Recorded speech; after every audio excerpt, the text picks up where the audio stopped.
இன்னைக்கு வந்து சுட சுட ரசம் சாதத்துக்கு வந்து ஒரு சூப்பரா ஒரு வாழைக்காய் வறுவல் தான் பண்ண போறோம். இது எங்க அம்மா பண்ணுவாங்க.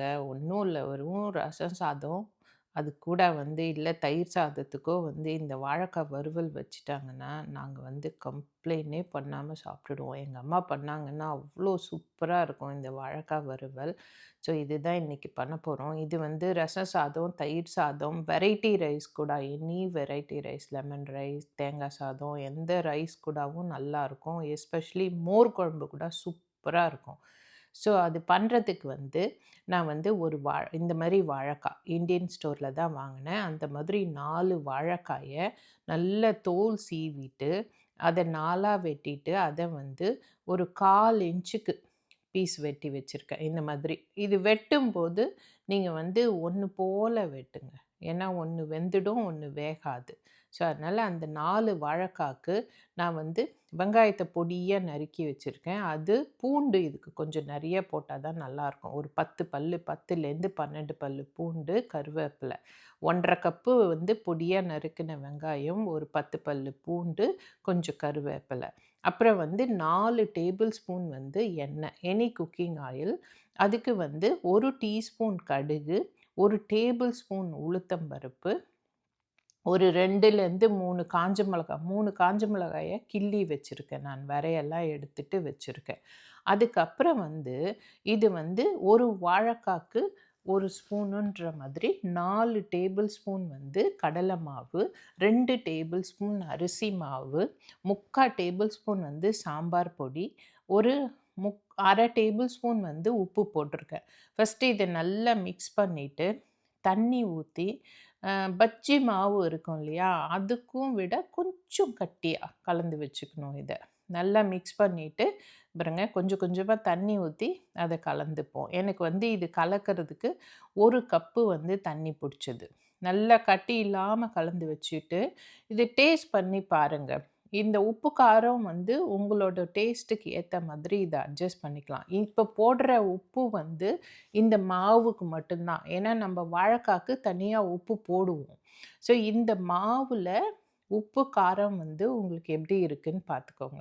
அதுக்கேத்த மாதிரி அட்ஜஸ்ட் பண்ணிக்கோங்க. எனக்கு வந்து இந்த 3/4 டேபிள் ஸ்பூனும், 1/2 டேபிள் ஸ்பூன் உப்பும் வந்து கரெக்ட்டா இருந்தது இதுக்கு.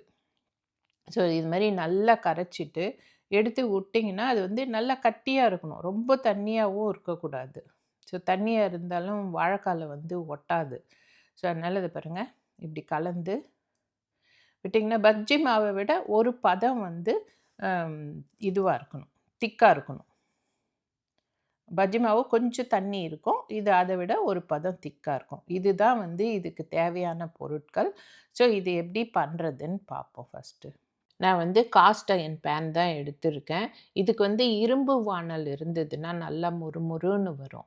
ஸோ, அதனால நான் இதுக்கு வந்து காஸ்ட் அயர்ன் எடுத்திருக்கேன். அதில வந்து 4 டேபிள் ஸ்பூன் எண்ணெய் ஊத்திட்டு, நம்ம தாளிக்க எடுத்து வச்சிருந்தோம் இல்லையா? அந்த சாமானெல்லாம் போட்டுருவோம். போட்டுட்டு உளுந்து நல்லா செவக்கணும். கடுகும் நல்லா வந்து பொரிஞ்சு வரணும். வெடிச்ச உடனே வெங்காயம், பூண்டு, கருவேப்பில வச்சிருந்தோம் இல்லையா? அத போட்டுருவோம். அத போட்டு ஒரு வதக்கு வதக்குனா போதும். இது வந்து செவக்கணுன்லாம் கிடையாது. இந்த வெங்காயம் வந்து டிரான்ஸ்லூசன்ட் ஆனா போதும். கண்ணாடி பதம் சொல்றோம் இல்லையா? அந்த பதம் வந்தவுடனே, வாழைக்காய நம்ப வந்து வெட்டி தண்ணீல போட்டு வச்சிருப்போம். வாழைக்காய் வெட்டுனோனே எப்பயுமே தண்ணீல தான் போட்டு வைக்கணும். இல்லன்னா அது வந்து கருத்து போயிடும். ஸோ, அதனால தண்ணீல போட்டு வச்சிருக்கோம் இல்லையா? அந்த வாழைக்காய வந்து தண்ணி இல்லாம நல்லா ஒட்ட வடிச்சுட்டு எடுத்து வெங்காய இதில போட்டுறலாம். பாருங்க தண்ணியே இருக்கக்கூடாது. இது வந்து பச்சையா வறுக்கிறதுன்னு சொல்வாங்க. அதனால அதில தண்ணியே தேவையில்லை இதுக்கு. அந்த கடல மாவு போட்டு கலக்கிறது ஒட்டுறதுக்கு தான் அது கூட வாழைக்கால. அதனால இந்த மாரி போட்டுட்டு மஞ்சத்தூள் கொஞ்சம் போட்டுருவோம். மஞ்சத்தூள் போட்டுட்டு அதுக்கு வந்து உப்பு வந்து நான் ஒரு 1/2 டேபிள் ஸ்பூன் அளவுக்கு உப்பு போடுறேன். ஸோ இது வந்து வாழைக்காய்க்கு தேவையான அளவு உப்பு. நம்ம மாவு மேல் மாவுக்கு ஆல்ரெடி அந்த மாவுலேயே போட்டு கலந்துருக்கோம். ஸோ இந்த உப்பு வந்து வாழைக்காய்க்கு தேவையான அளவுக்கு உப்பு. அதனால நான் ஒரு 1/2 டேபிள் ஸ்பூன் போட்டிருக்கேன். இந்த வாழைக்காய் வந்து அப்படியே ரொம்ப நேரம்லாம் வெந்து வர அளவுக்கு வதக்க தேவையில்ல. இத நல்லா மூடி வச்சுட்டு ஒரு 2 நிமிஷம் அந்த வாழைக்காய் நல்லா சூடாகி, அது வந்து ஒரு வதங்குதுன்னு சொல்லுவாங்க இல்லையா? அந்த அளவுக்கு வதங்குனா போதும். பாருங்க. ஸோ இந்த மாதிரி நல்லா வந்து சூடானா போதும். அந்த வாழைக்காய் நல்லா சூடாகி ஒரே ஒரு வதங்கணும். வதங்குனோனே நம்ம வந்து இப்ப மாவ போட்டுருவோம். அந்த மாவு வந்து கலக்கி வச்சிருக்கோம் இல்லையா? கடலை மாவு. அது வந்து போடும்போது ஃப்ளேமை வந்து லோவில் வச்சுக்கோங்க. இல்லைன்னா மாவு வந்து தீஞ்சு போயிடும். ஸோ இந்த மாதிரி லோவில் வச்சுட்டு கொஞ்சம் கொஞ்சமாக போட்டு அந்த வாழைக்காய் ஃபுல்லாக கோட் ஆகிற மாதிரி கலந்து விடணும்.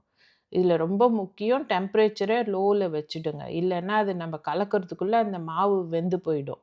அப்புறம் வாழைக்காயில் ஒட்டாது. ஸோ அதனால் நீங்கள் ஆஃப் பண்ணிவிட்டு கூட போட்டு கலந்துட்டு கூட திரும்பி ஆன் பண்ணிக்கலாம். உங்களுக்கு கஷ்டமாக இருந்தது கலக்கிறதுக்குன்னா, அது பாருங்க. இந்த மாதிரி வந்து எல்லா மாவையும் போட்டு அந்த வாழைக்காவோட கோட் பண்ணிடணும். கோட் பண்ணிட்டு நல்லா கலந்து விட்டுறணும் பாருங்க. சூப்பரா இருக்கும் இந்த வாழைக்காய் வந்து வறுக்கிறது வந்து மெதுவா வறுக்கணும். பட் ஆனா வந்து டேஸ்ட் வந்து அவ்வளோ சூப்பரா இருக்கும். நீங்க இத வெளிய எங்கேயாவது சாப்பிட்டுருப்பீங்களான்னு தெரியல. எங்க வீட்டுங்கள்ல இது நெறைய பண்ணுவாங்க. எஸ்பெஷலி எங்க அம்மா பண்ணாங்கன்னா அவ்வளோ சூப்பரா இருக்கும் இந்த வாழைக்காய் வறுவல்.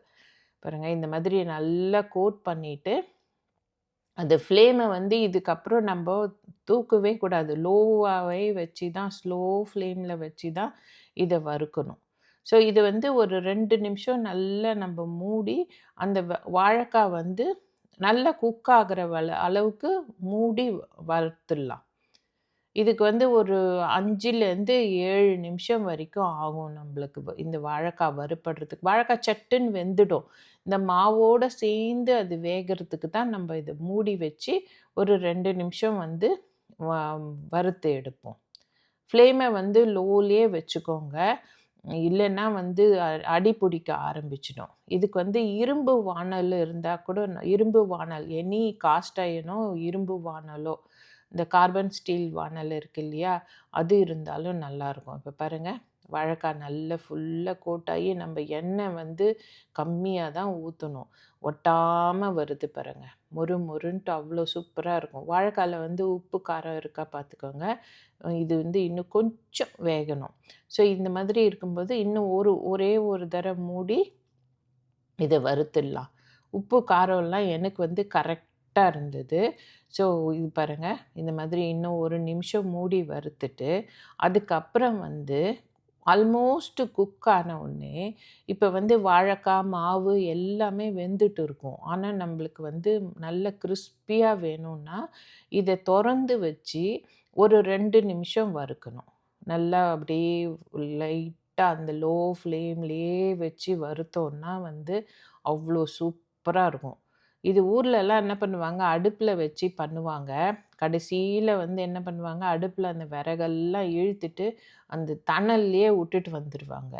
அது வந்து அப்படியே மொறு மொறு மொறு மொறுன்னிட்டு வாணல்ல அவ்வளோ சூப்பரா வரும் இது. பாருங்க. நல்லா கிரிஸ்பி ஆயிடுச்சு. வாழைக்காயும் பார்த்தீங்கன்னா, நல்லா சாஃப்ட்டா வெந்துடுச்சு பாருங்க.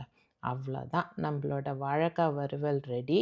இத செஞ்சு பார்த்துட்டு எப்படி இருக்குன்னு சொல்லுங்க. Thank you.